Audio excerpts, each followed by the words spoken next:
Hi, my name is Joanna Whitney. I am an intuitive artist and a student of natural law, and I have been going through the formal consensus document for several weeks. And I'm just going to take a moment to analyze some questions that I think I have about what I've been putting forth.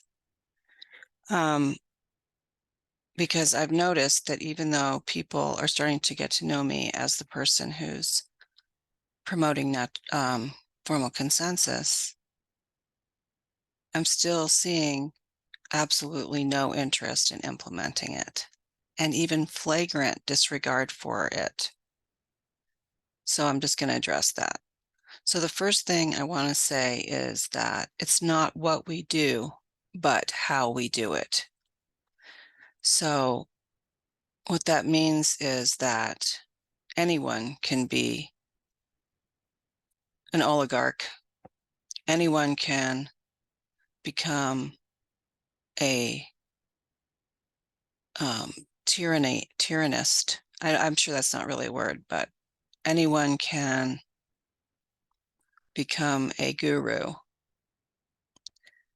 And I think maybe we think that only psychopathic dark Luciferians can become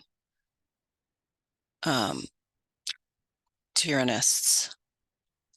But any one of us is also capable of doing that if we do not actively promote people learning horizontal communication, because we have been so mind controlled into staring at a teacher in the front of the room or listening to our parents tell us what to do, wagging their finger at us, do this, or you'll be in trouble, or our boss telling us what to do. It's just what we've grown up with 100%. And so to learn how to make a decision as a group that meets all of the group's needs is completely foreign. There's no way that most of us could have learned that unless we grew up on a hippie commune. And if we grew up on a hippie commune, we may or may not have seen that either, because although formal consensus was used for a long time, it was also abused. And I know some people who grew up on a hippie commune and think that formal consensus isn't practical. So I'm just going to delve into that a little deeply here. So the question I have right now is why people do not want to do formal consensus. And I took some notes this time, so I'm not just doing stream of consciousness, because I want to hit some actual points. So one of the reasons I think is because they think it takes too long to come to a decision.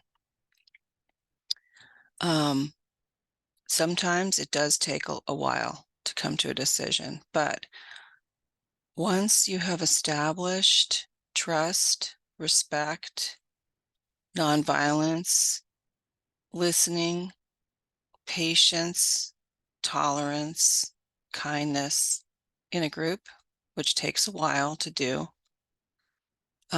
it's off. Most decisions happen quickly. There are the occasional times when you have a decision that is complicated and in depth, and that can take longer. But that's just the nature of the beast. I mean, it's either we're going to make these decisions where everyone has a voice, or we're going to end up in a dictatorship the way we have what we're in right now, on our way to right now.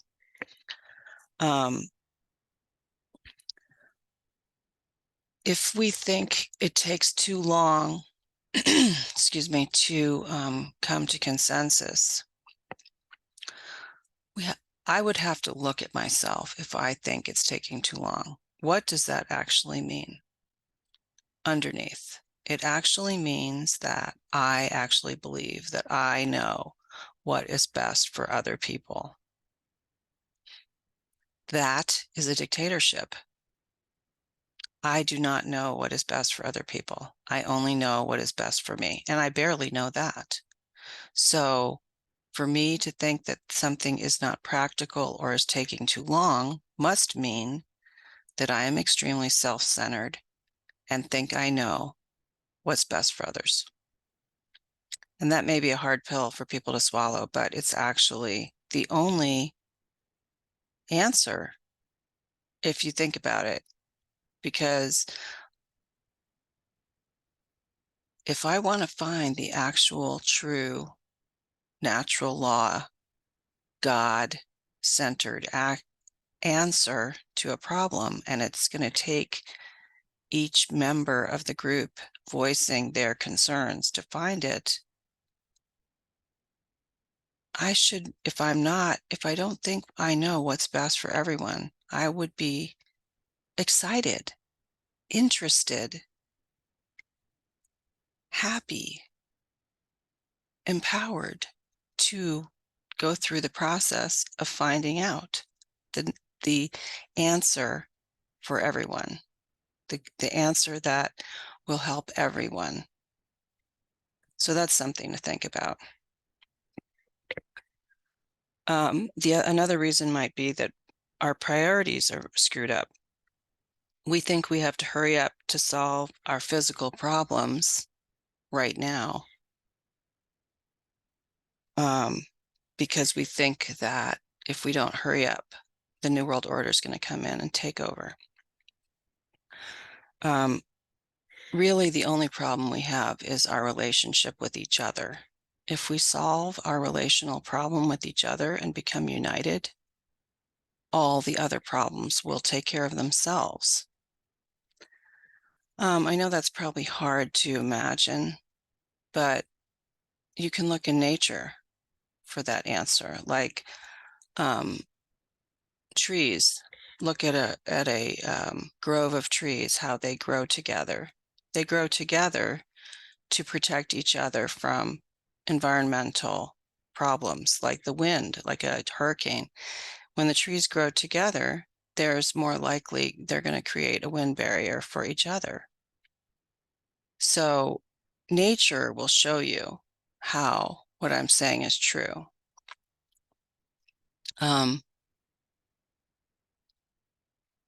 If we are united and understand each other's needs and have a spiritual connection to one another, we will place ourselves in the light. And once we're all in the light, we will be led to the solutions to our physical problems that we're also worried about right now. And that is just my experience that I'm telling you right now. That's my experience from living by natural law for over 20 years. That when I'm in alignment with natural law, I get everything I need. So another reason that might be standing in the way of us utilizing formal consensus is the ego.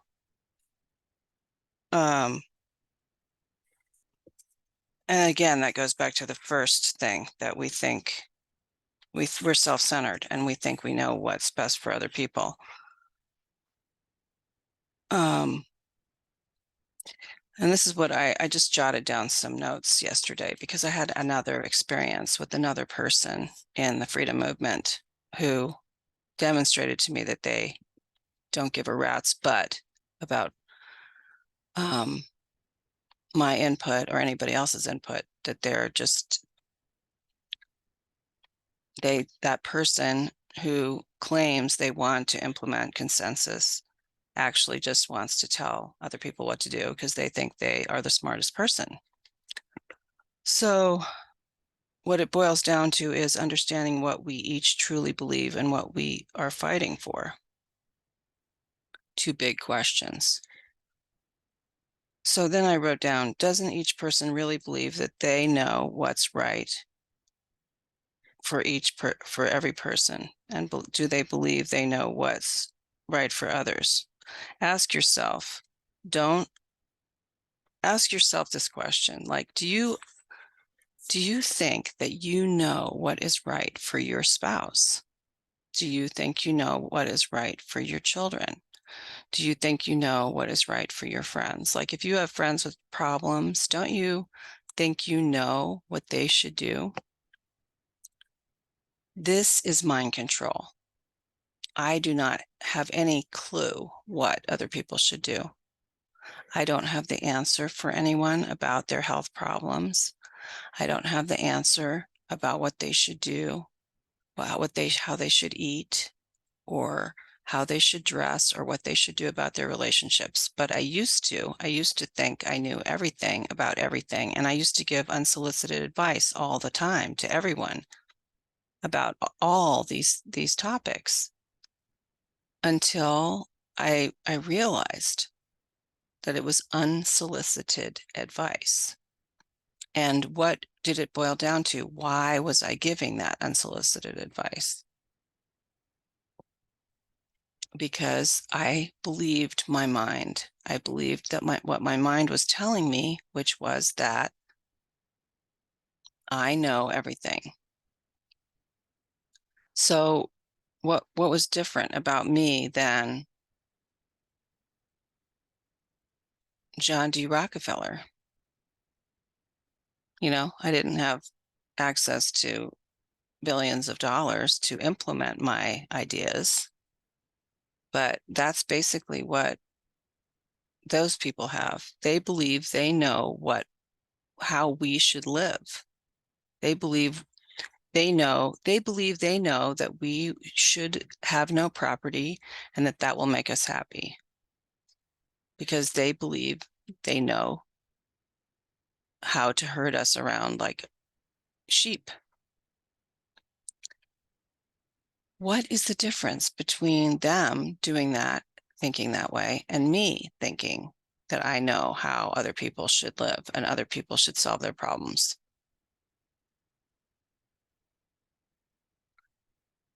So when I was brought to that awareness, I ceased acting like that. And I started to look at myself and realized that I was insecure and that I needed to validate my ideas so that I would feel safe by thinking I knew how everybody else should live.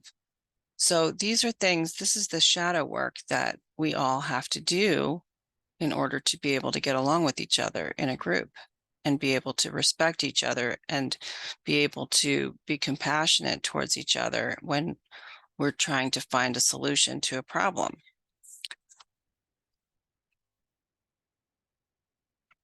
Let me just look at my notes here.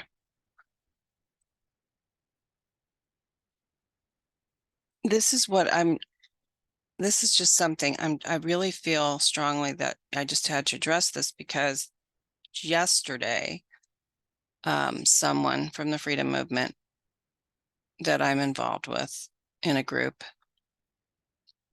posted something about an event that they said was going to take place every month. And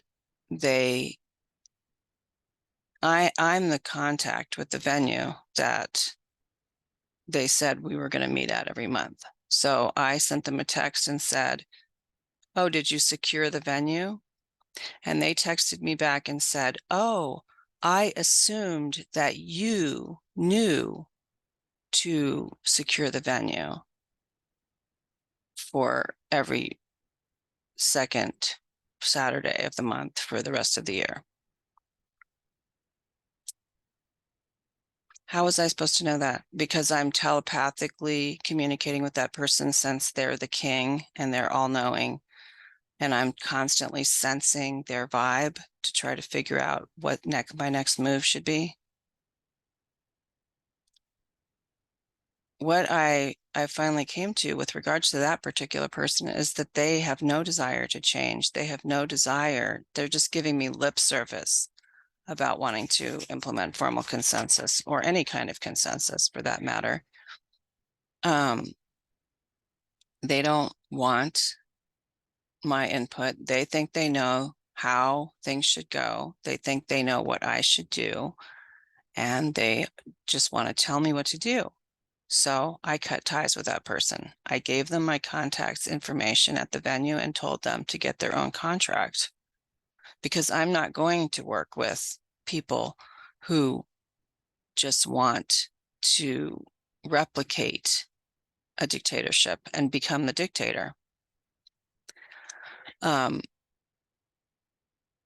So, again, I believe in the cause that this person is promoting wholeheartedly. However, again, it's not what we do, but how we do it. Because take, for example, like Aldous Huxley's Brave New World, or the Venus Project even. These are utopian fantasies that, if they were implemented by a group of people, the group of people who were going to live in them came together and decided to create this utopian fantasy together, then it would be a free state. But because only a few people are trying to impose it on a larger group, that makes it socialist.